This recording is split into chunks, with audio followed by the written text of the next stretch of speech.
Welcome, listeners, to another relaxation fantasy audiobook. Before we begin, don't forget to leave a like, comment, and subscribe to our YouTube channel. You can also download this audiobook in the description below. We hope you relax and enjoy. Snow White.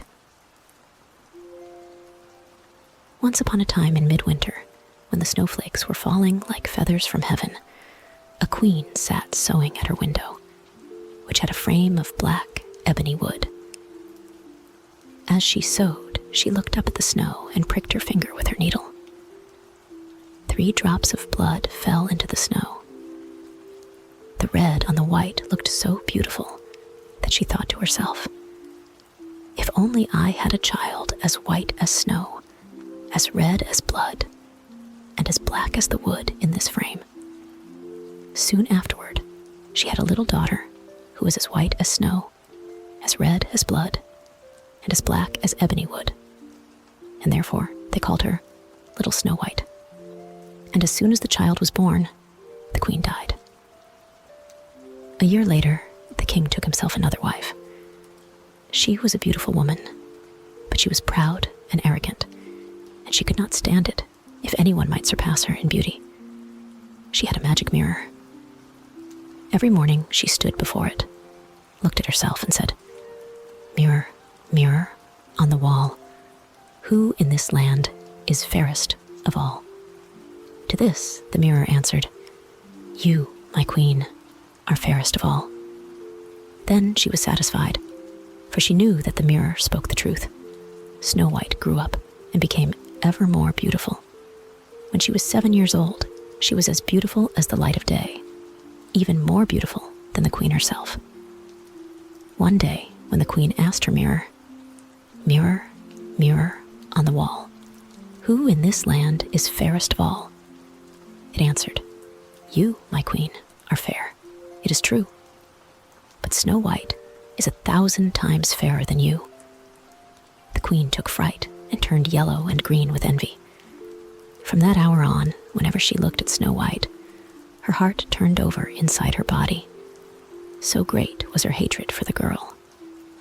The envy and pride grew ever greater, like a weed in her heart, until she had no peace day and night. Then she summoned a huntsman and said to him, "Take Snow White out into the woods. I never want to see her again. Kill her, and as proof that she is dead, bring her lungs and her liver back to me." The huntsman obeyed and took Snow White into the woods. He took out his hunting knife and was about to stab it into her innocent heart when she began to cry, saying, "Oh, dear huntsman, let me live. I will run into the wild woods and never come back." Because she was so beautiful, the huntsman took pity on her, and he said, "Run away, you poor child."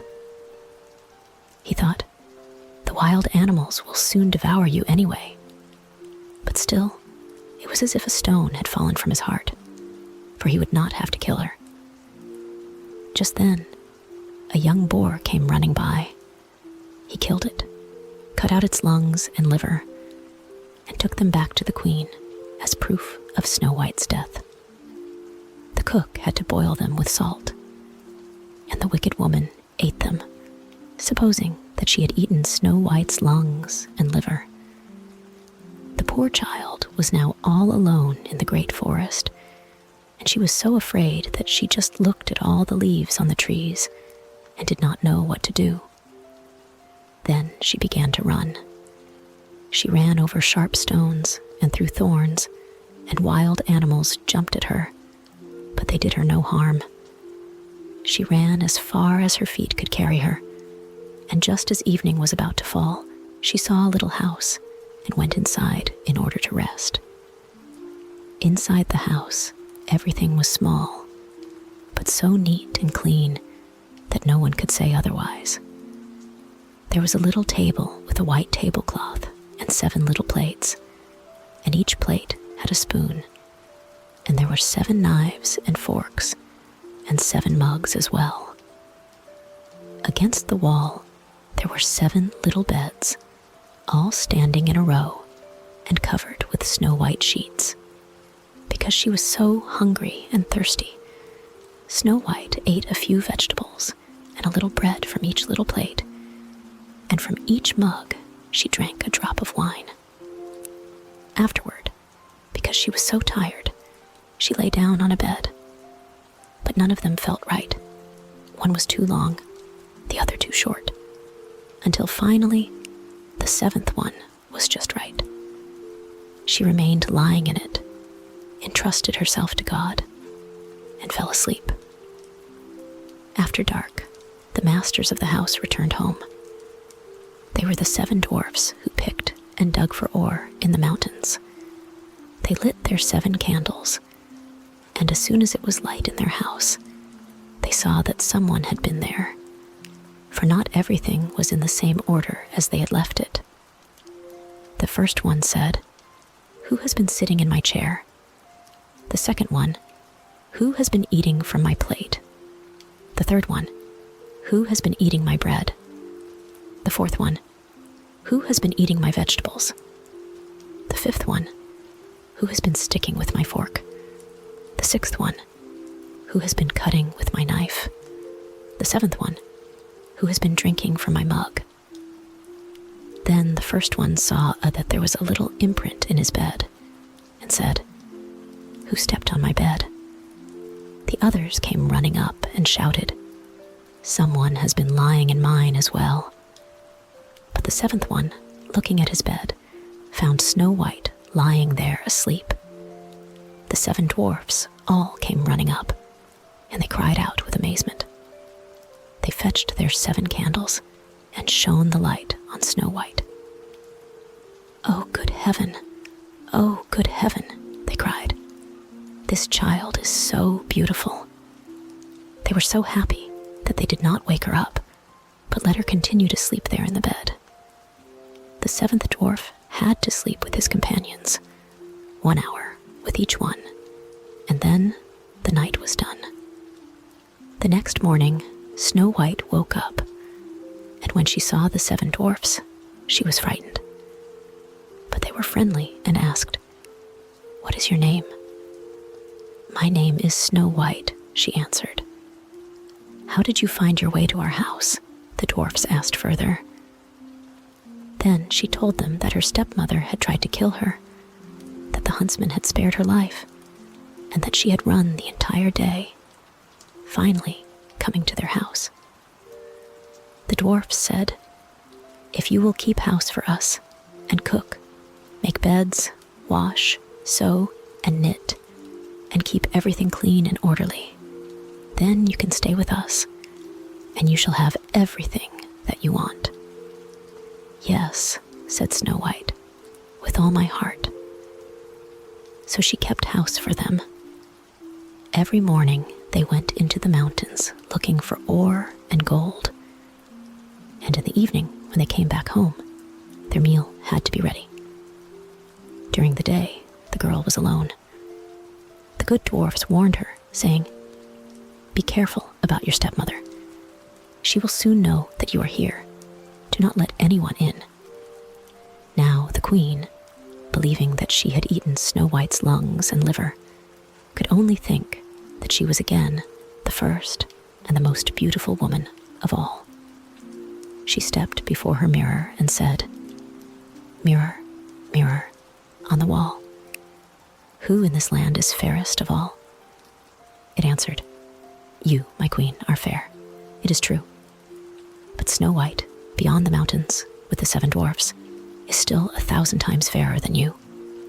This startled the queen, for she knew that the mirror did not lie, and she realized that the huntsman had deceived her, and that Snow White was still alive. Then she thought, and thought again, how she could kill Snow White, for as long as she was not the most beautiful woman in the entire land, her envy would give her no rest. At last, she thought of something. Coloring her face, she disguised herself as an old peddler woman, so that no one would recognize her. In this disguise, she went to the house of the 7 dwarfs. Knocking on the door, she called out, "Beautiful wares for sale, for sale." Snow White peered out the window and said, "Good day, dear woman. What do you have for sale?" "Good wares, beautiful wares," she answered. "Bodice laces in all colors." And she took out one that was braided from colorful silk. "Would you like this one?" "I can let that honest woman in," thought Snow White, then unbolted the door and bought the pretty bodice lace. "Child," said the old woman, "how you look.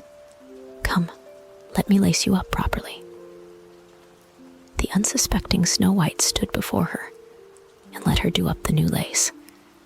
But the old woman pulled so quickly and so hard that Snow White could not breathe.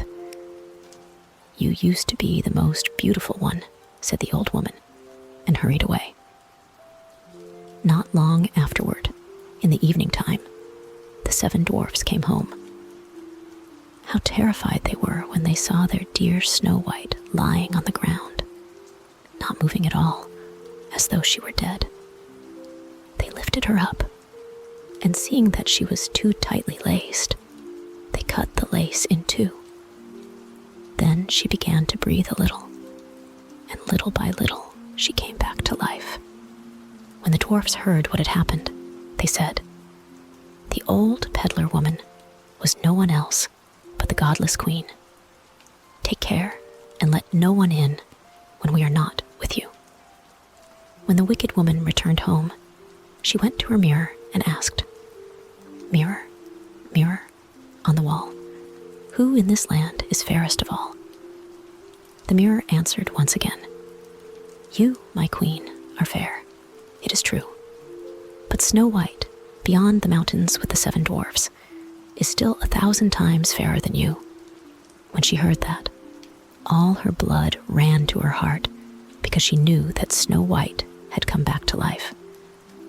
"This time," she said, "I shall think of something that will destroy you." Then, with the art of witchcraft, which she understood, she made a poisoned comb. Then she disguised herself, taking the form of a different old woman. Thus, she went across the 7 mountains to the 7 dwarfs, knocked on the door, and called out, "Good wares for sale, for sale." Snow White looked out and said, "Go on your way. I am not allowed to let anyone in." "You surely may take a look," said the old woman, pulling out the poisoned comb and holding it up. The child liked it so much that she let herself be deceived, and she opened the door.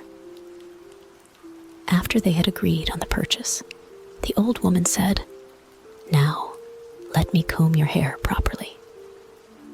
She had barely stuck the comb into Snow White's hair when the poison took effect, and the girl fell down unconscious. "You specimen of beauty," said the wicked woman. "Now you are finished." And she walked away. Fortunately, it was almost evening, and the 7 dwarfs came home. When they saw Snow White lying on the ground as if she were dead, they immediately suspected her stepmother. They examined her and found the poisoned comb. They had scarcely pulled it out when Snow White came to herself again and told them what had happened. Once again, they warned her to be on guard and not to open the door for anyone. Back at home, the queen stepped before her mirror and said, "Mirror, mirror on the wall, who in this land is fairest of all?" The mirror answered, "You, my queen, are fair, it is true. But Snow White, beyond the mountains with the 7 dwarfs, is still 1,000 times fairer than you." When the queen heard the mirror saying this, she shook and trembled with anger. "Snow White shall die," she shouted, "if it costs me my life." Then she went into her most secret room. No one else was allowed inside. And she made a poisoned apple. From the outside it was beautiful, white with red cheeks, and anyone who saw it would want it. But anyone who might eat a little piece of it would die. coloring her face. She disguised herself as a peasant woman, and thus went across the 7 mountains to the 7 dwarfs. She knocked on the door. Snow White stuck her head out the window and said, "I'm not allowed to let anyone in. The dwarfs have forbidden me to do so." "That is all right with me," answered the peasant woman. "I'll easily get rid of my apples. Here, I'll give you one of them." "No," said Snow White, "I cannot accept anything." "Are you afraid of poison?" asked the old woman. "Look, I'll cut the apple in 2. You eat the red half, and I shall eat the white half." Now, the apple had been so artfully made that only the red half was poisoned. Snow White longed for the beautiful apple, and when she saw that the peasant woman was eating part of it, she could no longer resist, and she stuck her hand out and took the poisoned half. She barely had a bite in her mouth when she fell to the ground dead. The queen looked at her with a gruesome stare, laughed loudly, and said, "White as snow, red as blood, black as ebony wood. This time the dwarfs cannot awaken you." Back at home, she asked her mirror, "Mirror, mirror, on the wall, who in this land is fairest of all?"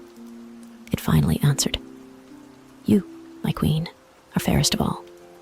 Then her envious heart was at rest, as well as an envious heart can be at rest. When the dwarfs came home that evening, they found Snow White lying on the ground. She was not breathing at all. She was dead.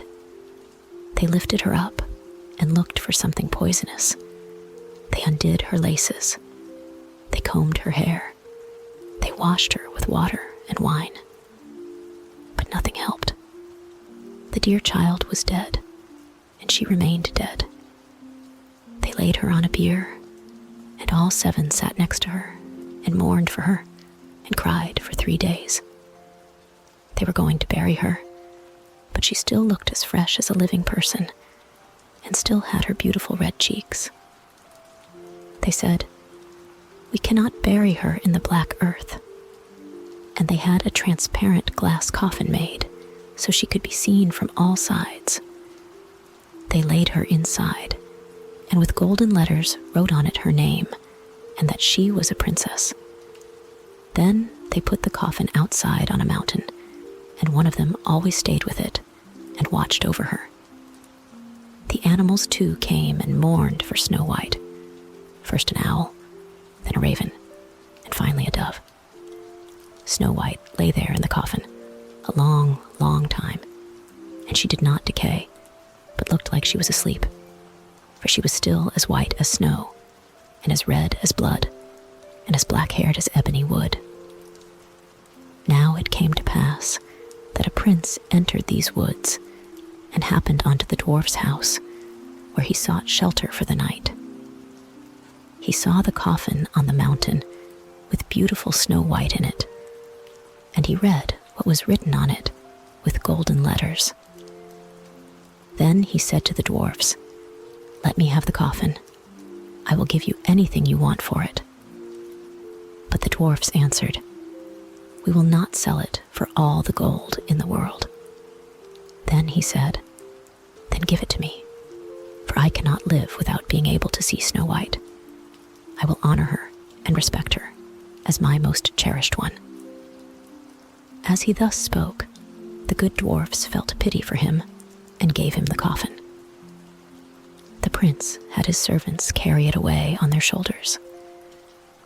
But then it happened that one of them stumbled on some brush, and this dislodged from Snow White's throat the piece of poisoned apple that she had bitten off.